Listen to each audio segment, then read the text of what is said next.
خواتین و حضرات، گردوں کے وہ مریض جن کے گردے کمزور ہو جاتے ہیں یا انہیں ہائپرٹینسو نیفروپیتھی یا ڈائبیٹک نیفروپیتھی ہو جاتی ہے اور وہ کرونک رینل فیلئر یا CKD کرونک کڈنی ڈیزیز کی طرف بڑھتے ہیں، ان کے گردے جو ہیں ناکارہ ہو جاتے ہیں، ان میں کمزوریاں آ جاتی ہیں اور وقت گزرنے کے ساتھ ساتھ ان کا GFR کم ہوتا ہے، ان کا یوریا اور کریاٹینین اوپر جاتا ہے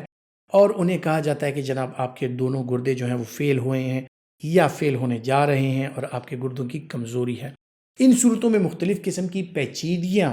بدن میں آتی ہیں اور اس میں ایک خاص قسم کی جو پیچیدگی ہے جو کہ نیفرولوجسٹ بہتر سمجھتے ہیں کہ ان کے پاس جب بھی رینل فیلئر کے پیشنٹس آتے ہیں، خصوصاً کرونک رینل فیلئر کے، تو ان میں خون کی شدید کمی ہوتی ہے اور یہ خون کی کمی مختلف چیزوں کی وجہ سے ہو سکتی ہے۔ اسے انیمیا آف رینل فیلئر یا انیمیا آف CKD یعنی کرونک کڈنی ڈیزیز کے ساتھ ریلیٹڈ انیمیا یا خون کی کمی کہا جاتا ہے۔ اب اس کے لیے ان مریضوں میں ایسا عمل ہوتا تھا کہ ان کو IV آئرن پولیمالٹوز یا آئرن آئسومالٹوز وغیرہ ان کو وہ دیا جاتا تھا ٹوائس ویکلی یا ڈیپینڈنگ اپون کہ ان کا آئرن کنٹینٹ سیرم فیریٹین لیول کیسا ہے۔ چونکہ ان لوگوں میں گردے سوکھ جاتے ہیں، گردے خشک ہو جاتے ہیں، ناکارہ ہو جاتے ہیں اور ان کی جو اندر کا پیرنکائما ہے وہ ختم ہو جاتا ہے، تو یہاں پر گردوں میں ایرائتھروپوئٹین پیدا ہوتا ہے اور ایرائتھروپوئٹین جو ہے یہ جا کر آپ کی بون میرو پر عمل کرتا ہے اور بون میرو کو ایکٹیویٹ کرتا ہے اور وہاں پر بلڈ بنتا ہے۔ تو جب بھی ایرائتھروپوئٹین باڈی میں نہ ہو تو وہاں پر بلڈ نہیں بنتا۔ ایرائتھروپوئٹین ایک ایسی چیز ہے کہ جس کا اخراج آپ کے گردے سے ہوتا ہے اور جیسے ہی ہائپوکسیا ہوتا ہے یعنی آکسیجن کم ہوتا ہے، HB کم ہو جاتا ہے، تو گردے کو سگنل جاتا ہے، وہاں سے ایرائتھروپوئٹین آتا ہے اور ایرائتھروپوئٹین جو ہے وہ بون میرو پہ جاتا ہے اور بون میرو جو ہے تو فریش بلڈ بنانا سٹارٹ کر دیتا ہے تاکہ HB زیادہ ہو، اور یہی ہیموگلوبن جو ہے آپ کا آکسیجن کیرنگ اس کی ایک ایکٹیویٹی ہے کہ پوری باڈی میں وہ آکسیجن لے کے جاتا ہے، تو اس طرح آپ کے انیمیا کی کریکشن ہو جاتی ہے۔ اب جب گردوں کے مریضوں میں یہ سیلز ختم ہو جاتے ہیں، گردے ناکارہ ہو جاتے ہیں، ایرائتھروپوئٹین نہیں بنتا، تو ایسے پیشنٹس میں ہم ان کو ایرائتھروپوئٹین باہر سے دیتے تھے اور وہ انجیکشن کے ذریعے وہ ایرائتھروپوئٹین ان کو ہفتے میں 2 بار یا مختلف قسم کے پھر جو لانگ ایکٹنگ ہے ہفتے میں 1 بار یا پھر الٹرا لانگ ایکٹنگ جو ہے مہینے میں 1 بار ان کو دیا جاتا تھا، لیکن اس کی کاسٹ افیکٹونیس یعنی اس کی قیمت اتنی ہوتی تھی کہ گردے کا مریض جو ہے وہ مسلسل ان دوائیوں کا استعمال کرتے ہوئے اس کو جو انجیکشنز لگتے تھے ہفتے میں 2 بار یا ہفتے میں 1 بار یا مہینے میں 1 بار، اسی طرح ان کی کاسٹ بھی بڑھ جاتی تھی اور ان کو مالی مشکلات کی وجہ سے، اپنی بیماریوں کی وجہ سے ان کو مینٹین کرنا مشکل تھا۔ دوسرا، انجیکشن لگانے کا عمل، یعنی آپ کو انسولین کی طرح یہ چمڑے میں لگانا ہوتا تھا، تو بہت سے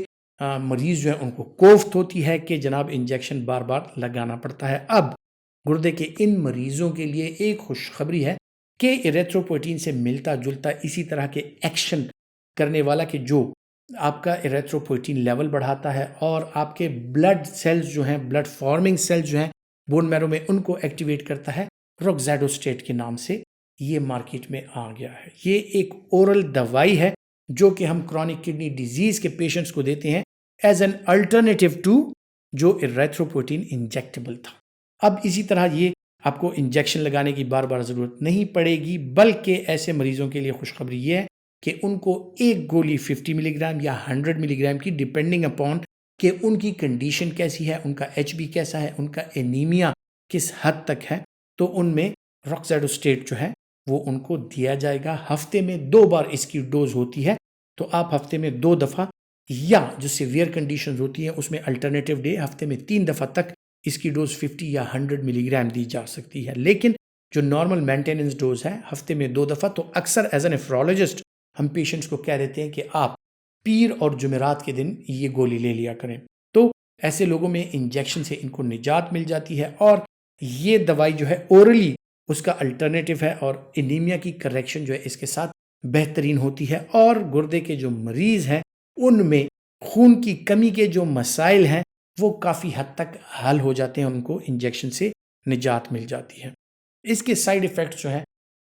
ہر ایک دوائی جو ہوتی ہے اس کے سائیڈ ایفیکٹس ہو سکتے ہیں، تو اس کے سائیڈ ایفیکٹس میں ہائپر ٹینشن یعنی اس کے ساتھ بلڈ پریشر بڑھ سکتا ہے۔ تو جب بھی ہم اپنے گردے کے مریض ہوتے ہیں، خصوصاً کرونک کڈنی ڈیزیز کے، ان میں بلڈ پریشر کا ایشو زیادہ ہوتا ہے، ان کا بلڈ پریشر کنٹرول کرنا مشکل ہوتا ہے، تو جب بھی ان کا بلڈ پریشر ہائی ہو تو ایسے لوگوں میں ایریتھروپوئٹین اور جو روکزیڈوسٹیٹ ہے اس کا استعمال ممنوع ہے. یعنی آپ کو ایک خاص لیول تک بلڈ پریشر کم کر کے جب آپ کے پیشنٹ کا بلڈ پریشر کنٹرول ہو تو ہی آپ یہ دوائیاں اس کو دے سکتے ہیں. پھر جس طرح ایریتھروپوئٹین ایک پروکویگولنٹ ڈرگ ہے، جب ایریتھروپوئٹین بڑھتا ہے تو آپ کے بلڈ کی وسکوسٹی یعنی گاڑھا پن بڑھ جاتا ہے، اور اس کی وجہ سے جو ہے تو سٹروک ہونے کے چانسز جو ہیں وہ بڑھ جاتے ہیں ایسے لوگوں میں. تو اسی طرح روکزیڈوسٹیٹ جو ہے اس میں بھی تھوڑا سا یہ ایشو ہے کہ جب آپ اس کو استعمال کرتے ہیں تو آپ کو ہیمیٹوکریٹ اور بلڈ کا جو گاڑھا پن ہے اس پر نظر رکھنی پڑتی ہے کہ آپ کا پیشنٹ خدا نہ خواستہ اس کو سٹروک نہ ہو، کیونکہ بلڈ پریشر بھی زیادہ ہے، بلڈ کا گاڑھا پن بھی بڑھ جائے تو اس کی وجہ سے ایسے لوگوں میں سٹروک ہونے کے چانسز جو ہیں وہ بڑھ جاتے ہیں. تو یہ دوائی ڈاکٹر کے مشورے کے مطابق، اپنے میڈیکل اسپیشلسٹ یا نیفرولوجسٹ کے مشورے کے مطابق یا ہیماٹولوجسٹ جو ہوتے ہیں ان کے مشورے کے مطابق ہی استعمال کی جا سکتی ہے. ہر قسم کے انیمیا کے لیے یہ دوائی نہیں ہے. یعنی کسی کو اگر انیمیا ہے تو سب سے پہلے اس کو یہ جان لینا چاہیے کہ اس کا انیمیا کرونک ڈیزیز کی وجہ سے ہے، ایریتھروپوئٹین کی کمی کی وجہ سے ہے، کرونک کڈنی ڈیزیز کی وجہ سے ہے، تو ہی اس کا استعمال کرایا جا سکتا ہے. یعنی عام جو iron deficiency anaemia, B12 deficiency anaemia یا اس طرح کے اور خون کی کمی کے جو اثرات ہوتے ہیں اور جو اس کے علامات اور عوامل ہوتے ہیں ان کو جانے بغیر آپ اس دوائی کا استعمال نہیں کر سکتے. دل کے امراض میں مبتلا لوگ جو ہیں وہ بھی، خصوصاً جن کو انجائنا ہوتا ہے، جن کو ہارٹ فیلئر ہے، وہ لوگ بھی اس کا استعمال ڈاکٹر کے مشورے کے مطابق ہی کریں، کیونکہ ان پیشنٹس میں بھی اس کا استعمال جو ہے وہ احتیاط کے ساتھ کرنا پڑتا ہے. پھر ڈوز کے حوالے سے کہ 50 ملی گرام یا 100 ملی گرام کی ڈوز وہ ڈیپینڈ کرتی ہے آپ کے بلڈ پریشر پر. جو پیشنٹ ہے اس کے جو انیمیا ہے، اس کا جو آئرن کنٹینٹ ہے باڈی کا، اس کو آئرن کتنی چاہیے، اس کو ایریتھروپوئٹین یا جو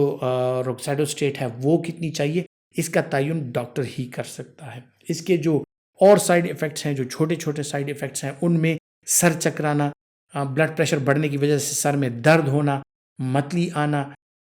کرونک کڈنی ڈیزیز کے جو پیشنٹس ہوتے ہیں ان میں ایسی خوراک کی کمی ہوتی ہے، ان کا دل نہیں کر رہا ہوتا، ان کی بھوک کم ہوتی ہے، تو بھوک میں کمی بھی اس کے ساتھ ہو سکتی ہے، اور اس کے ساتھ پیٹ میں مروڑ وغیرہ ہونا، اور گیسٹرائٹس یعنی معدے کے جو اثرات ہوتے ہیں گولیوں کے وہ اس کے ساتھ ہو سکتے ہیں. لیکن ایک اچھی خبر ہے کرونک کڈنی ڈیزیز کے پیشنٹس کے لیے کہ جن کی زندگی ہی دوائیوں پر اور انجیکشنز پر اور ڈائیلسس پر اور ان چیزوں پر گزر رہی ہوتی ہے، تو ان کے لیے کم از کم اگر انجیکشنز میں کمی ہو جائے اور اس کی کاسٹ میں کمی ہو جائے اور ان کے تھوڑے سے پیسے بچ جائیں تو وہ اپنی اور دوائیوں پر یہ پیسے خرچ کر کے اپنی صحت کا خیال رکھ سکتے ہیں. خواتین حضرات، امید کرتا ہوں میڈیسن نالج کے حوالے سے جو معلومات میں آپ کے ساتھ شیئر کرتا ہوں وہ آپ کے لیے فائدہ مند ثابت ہوں گی، اور اگر آپ سمجھتے ہیں کہ فائدہ مند ہے تو یہ ویڈیو لائک کیجئے اور زیادہ سے زیادہ شیئر کیجئے. اپنا بہت سا خیال رکھیے گا. اللہ حافظ.